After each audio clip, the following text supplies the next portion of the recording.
शरीर माध्यम खलु धर्म साधनम। यदि हमें अपने जीवन में कुछ श्रेष्ठ कार्य करना है, कुछ विशिष्ट बनना है, उसके लिए आधारशिला है हमारा ही अपना शरीर। अतः सजग मनुष्य को गहन विचार करना है कि शरीर की देखभाल कैसे की जाए। मन जो है इतना शक्तिशाली है, जैसा मन वैसे हम। हमारी चेतना की अवस्था हमारे मन से संबद्ध है। अतः वो मन की शुद्धि के लिए हमें आध्यात्मिक साधनों का उपयोग करना है। यदि हमें सम्यक स्वास्थ्य लाभ करना है, इसके लिए विभिन्न प्रकार के आसन बताए गए। वो आसनों के माध्यम से हम अपने को स्वस्थ रख सकते हैं। तो अंतर्राष्ट्रीय योगा दिवस पर हम सब लोग संकल्प लें कि हम स्वस्थ रहेंगे, भारतवर्ष को स्वस्थ करेंगे और मानव मात्र स्वस्थ होगा। इस सब की शुरुआत अपने व्यक्तिगत स्वास्थ्य से होगी।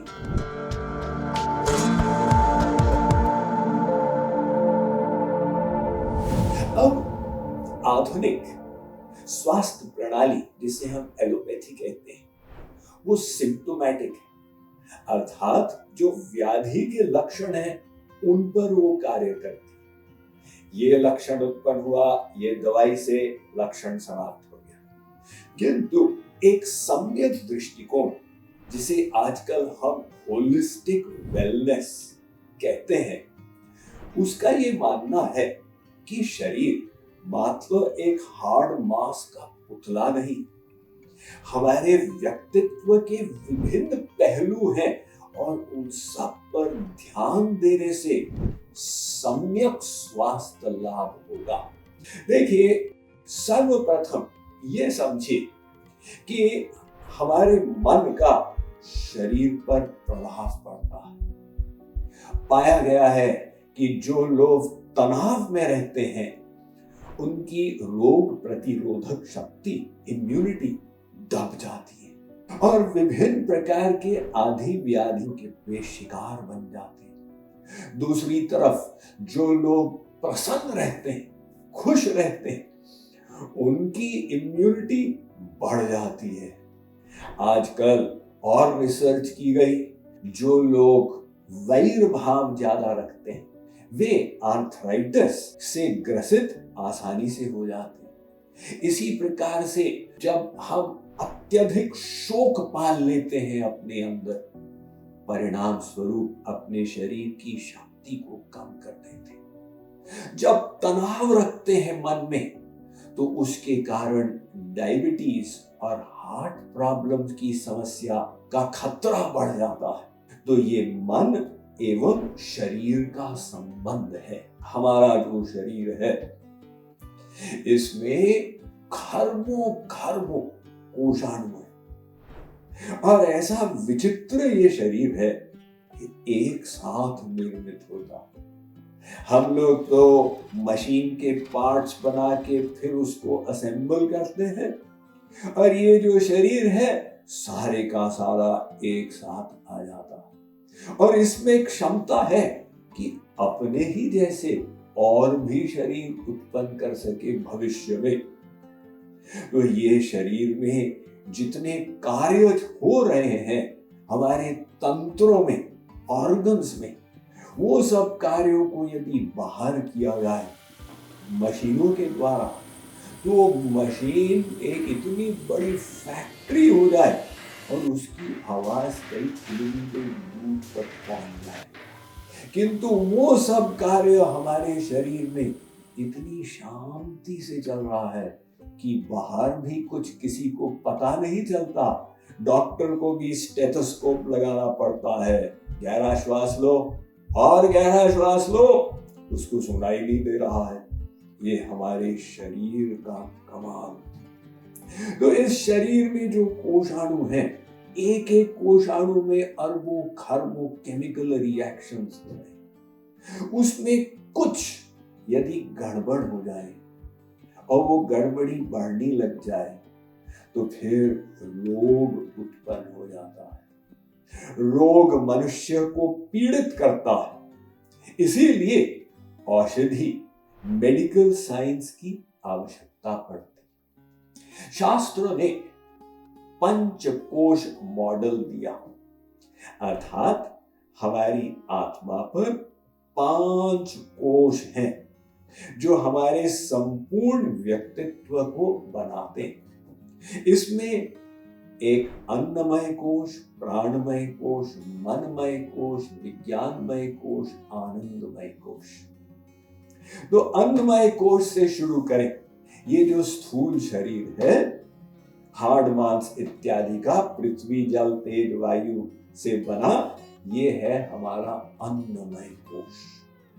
यदि हमें सम्यक स्वास्थ्य लाभ करना है तो अन्नमय कोश पर ध्यान देना होगा, और इसके लिए विभिन्न प्रकार के आसन बताए गए।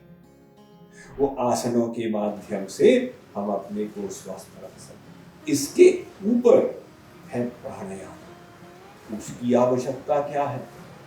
देखिए, एक प्राणमय शरीर है, जो सूक्ष्म प्राण शक्ति है, अगर वो संतुलित न हो, सब जगह न घूमे, तो फिर रोग की उत्पत्ति हुई। तो ये प्राणायाम भी विभिन्न प्रकार के हैं, जैसे भस्त्रिका, कपालभाति, भ्रामरी, उज्जाई, सूर्य भेदी प्राणायाम, चंद्र भेदी प्राणायाम इत्यादि। लेकिन इसके आगे एक और कोश है, मनमय कोश। मन जो है इतना शक्तिशाली है, हमारे व्यक्तित्व का कोर है। जैसा मन वैसे हम। हमारी चेतना की अवस्था हमारे मन से संबद्ध है। अतः वो मन की शुद्धि के लिए हमें आध्यात्मिक साधनों का उपयोग करना है, जैसे कि चिंतन, मनन, श्रवण, निदिध्यासन, भजन, रूप ध्यान इत्यादि इत्यादि। तो अपने विज्ञानमय कोश को आलोकित करने के लिए शास्त्र ज्ञान, जो हम गुरु से और सद्ग्रंथों से प्राप्त करते हैं, तो इससे परे है आनंदमय कोश। आध्यात्मिक ज्ञान से हमें समझना है कि ये आनंद की अभिलाषा हमारे अंदर क्यों है, और वास्तविक आनंद प्राप्ति कहां से होगी।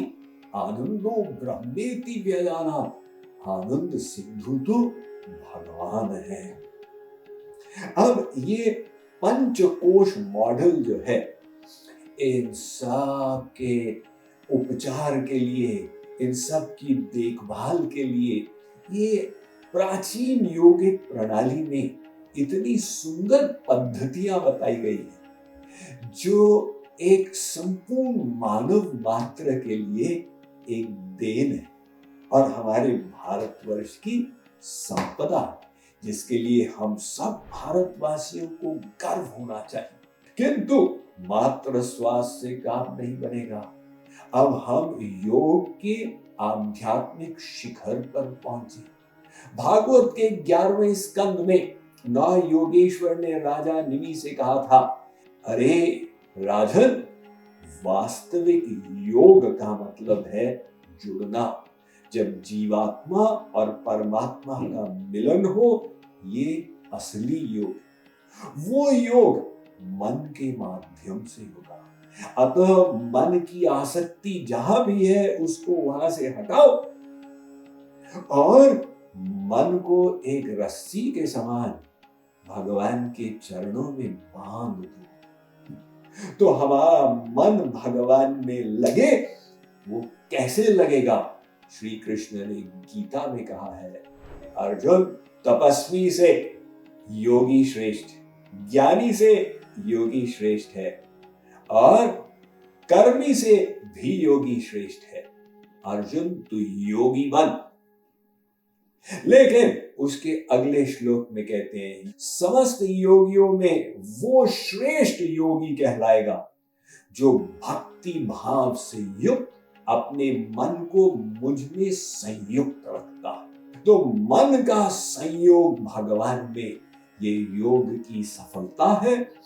योग एक ऐसी प्रणाली है जो हमें अंधकार से प्रकाश की ओर ले जाता है, जो हमें अपूर्णता से पूर्णता की ओर ले जाता है, जो हमें माया से परमात्मा की ओर ले जाता है।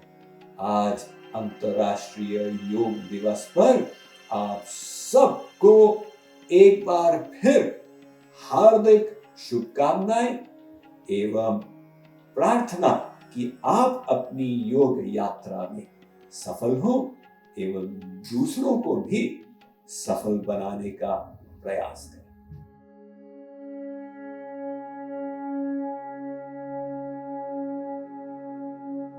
Mind management, life transformation, power of thoughts आदि प्रेरणादायक एवं आध्यात्मिक वीडियोस के लिए सब्सक्राइब करें स्वामी मुकुंदानंद हिंदी यूट्यूब चैनल को और बेल आइकन को अवश्य दबाएं ताकि आपको ये वीडियोस मिले सबसे पहले।